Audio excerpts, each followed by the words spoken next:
लुधियाना के सुनील और उसकी बीवी रीटा एक अच्छे और संपन्न परिवार से ताल्लुक रखते थे। एक दिन रीटा की भाभी उसके घर आती है। रीटा, तुझे तो पता है तेरा भाई कुछ नहीं करता, ऊपर से 2 बच्चों की जिम्मेदारी, बेटी भी बड़ी हो गई है। तू तो बुआ है, कुछ मदद कर सकती है तो कर देना। कहाँ पैसे हैं भाभी, बस समझ लो किसी तरह हम लोग भी दिन काट रहे हैं। 2 ही तो कार है और मेरी बेटी भी बड़ी हो रही है। अब उसके लिए कार लेनी है तो 10 लाख का खर्चा तो लग ही जाएगा। तभी वहाँ सुनील आ जाता है। अरे शशि, क्या है, तू हमेशा पैसों के लिए परेशान क्यों रहती है? वैसे क्या जरूरत थी बेटी की शादी इतने बड़े घर में तय करने की? अरे पैसे नहीं थे तो ऐसे ही कर देती कहीं शादी। इतने बड़े होटल में क्यों कर रही है शादी? लेकिन यहाँ तो मामला शादी का है, डेट तय है। दरअसल तेरे भतीजे के पीएफ के पैसे आने हैं, पर उसमें देर हो रही है। जैसे ही पैसे आ जाएंगे मैं तेरे अकाउंट में डलवा दूंगी। ठीक है, हम लोग सोचकर बताएंगे। तभी वहाँ भतीजा आ जाता है। फूफा जी, आप लोग ही मदद कर सकते हैं, वरना तो कैसे काम होगा समझ में ही नहीं आ रहा। मैं वादा करता हूँ जैसे ही पैसे आ जाएंगे मैं आप लोगों को वापस कर दूंगा। हाँ भाई, ठीक है।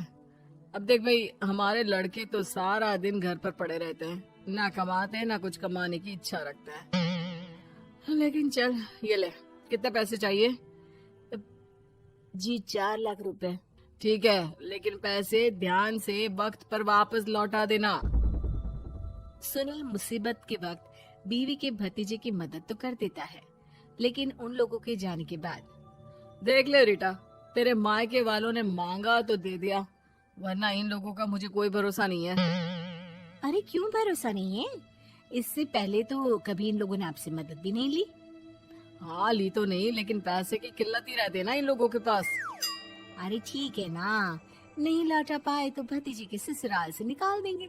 सुना है बड़े घर में शादी हो रही है। सुनील और रीटा पैसे तो दे देते हैं, लेकिन अगले रोज ही। हाँ भाई साले साहब, क्या हाल है? ठीक हूँ जीजा जी। क्या बात है, सालों बाद आपका फोन, जरूर कोई बात होगी, बताइए ना।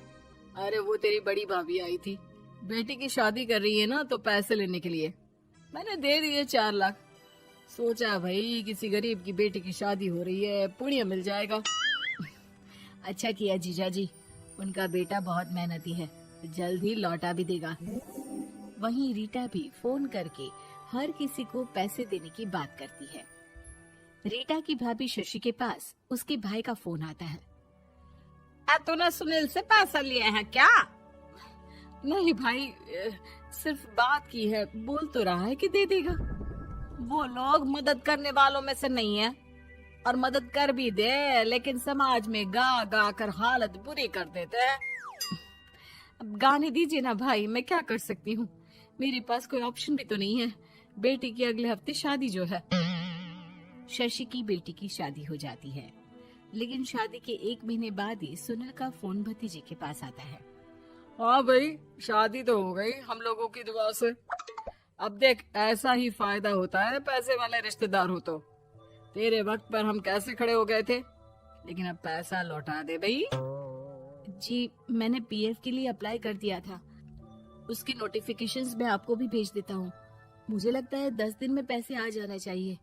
जैसे ही पैसा आएगा मैं आपके अकाउंट में डाल दूंगा।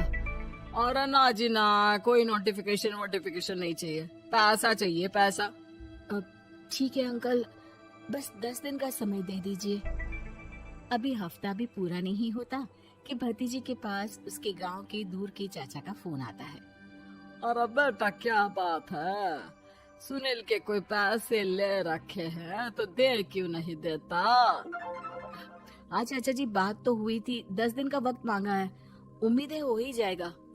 अरे फोन कर रहा है, रोज बता रहा था कि बेटी की शादी में मदद की थी। अब क्या है ना, भले ही शादी 10 दिन रोक देते, लेकिन सुनील से मदद नहीं लेनी चाहिए थी। याद है ना, मधु की मदद करके कितना बदनाम कर दिया था उसने पूरे घर को सोसाइटी में। हाँ चाचा जी, मैं भी यही सोच रहा था कि उन लोगों से मदद नहीं लेनी चाहिए थी। कई लोगों के फोन आ चुके हैं। वही रीटा अपनी भाभी को फोन कर देती है। क्या है भाभी, कब पैसे लौटाओगी? पता है ना ये कितना बोल रहे थे, तुम्हारे बोलने पर मैंने पैसे दिए हैं। भाभी अब तो आपके बेटे की कार बेच दो और हम लोगों के पैसे दे दो। अरे लेकिन रीटा, बात तो 3 महीने की हुई थी ना, अभी तो 2 महीने भी नहीं हुए पैसा लिए, थोड़ा तो सब्र करो। नहीं नहीं भाभी, वैसे मेरा बेटा टिक्कू आ रहा है आप लोगों के घर रहने के लिए, उसको अच्छे से खिलाना पिलाना, समझी? भाभी को समझ में नहीं आता कि वो क्या करे। वो बेटे से बात करती है। अरे माँ, इन लोगों से मदद लेकर सच में बहुत बड़ी गलती कर दी। मुझे खुद समझ में नहीं आता कि कैसे इन लोगों के पैसे जल्द से जल्द दे दूं। तभी डोरबेल बजती है और रीटा का बेटा टिक्कू घर में आता है। आओ बेटा, मामी के घर पहली बार आए हो रहने? आप पापा बोल रहे थे कि आप लोग पैसे का ब्याज तो दे नहीं पाओगे, तो तब तक मैं यहीं रह लूं। और हाँ, मैं एसी के बिना नहीं सो पाता। आप लोग अपना देख लेना और पैसे जल्दी लौटा देना, क्योंकि मैं थोड़ा जल्दी जाना चाहता हूँ। रीटा का फोन शशि के पास आता है। भाभी, पैसे कब तक दोगे? बेटे की विदाई के बाद शशि के घर का माहौल बिल्कुल बदल जाता है। वो हर वक्त बेटे से उसके पीएफ के पैसे पूछती, और पीएफ यानी कि सरकारी काम। आजकल में पूरा 1 महीना और बीत जाता है। भाभी, मैं और ये अमेरिका जा रहे हैं, घूमने के लिए पैसों की बहुत जरूरत है। रीटा, मैं पूरी कोशिश कर रही हूँ कि जल्द से जल्द पैसे का इंतजाम कर दूं, लेकिन पक्का नहीं बोल सकती। तभी सुनील का फोन भतीजे के पास आता है। देख माना 3 महीने की बात हुई थी पैसे लौटाने के लिए, लेकिन अभी मुझे पैसों की काफी जरूरत है। मैं अमेरिका जा रहा हूँ, तो पैसे मैंने किसी से ब्याज में पकड़ लिए हैं। तू हर महीने 4 लाख का 20,000 ब्याज डाल देना मेरे अकाउंट में। सुनील फोन रख देता है, लेकिन भतीजा काफी परेशान हो जाता है। वो ऑफिस से शाम को घर आता है कि माँ पूछती है, क्या हुआ बेटा? बेटा माँ को सारी बात बता देता है।